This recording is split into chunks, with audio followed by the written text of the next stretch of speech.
ॐ भैरवरुद्राय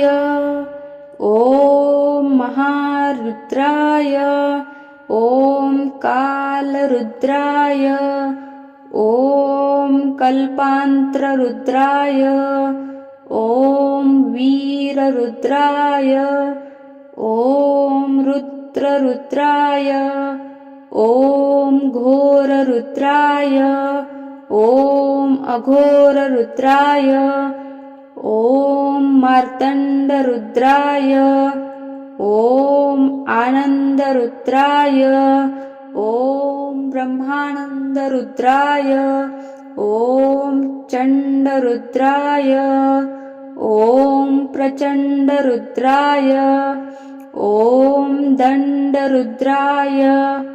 ॐ शूररुद्राय ॐ वीररुद्राय ॐ भावरुद्राय ॐ भीमरुद्राय ॐ अटलरुद्राय ॐ विठलरुद्राय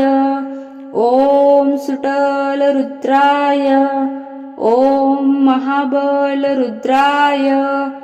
ॐ रसबलरुद्राय ॐ तलबलरुद्राय